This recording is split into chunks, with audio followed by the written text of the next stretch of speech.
কি করছিস? পায়েস বানাচ্ছি। কিসের জন্য? কালকে আমার বউয়ের জন্মদিন। এটা কোনো কথা? তুই বানাতে পারিস? আমি সব রান্না পারি রে। কোনোদিন করেছিস? আমি সব রান্না পারি, করি না তো।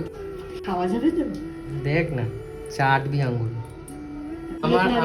আমার বন্ধুদেরকে আমি মাংস করে খাইয়েছিলাম একবার, আজও নাম করে, প্রায় 15 বছর আগে।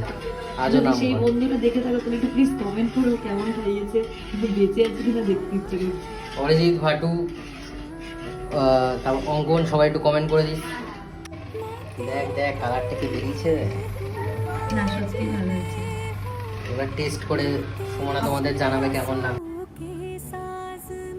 Happy birthday. এবার খেয়ে দর্শকদের জানিয়ে দাও কেমন হলো। তুই খাইয়ে দে। কেমন? পুরো পারফেক্ট হয়েছে। তাহলে ঠিক কি আমি এরকমই খাই। তাহলে কি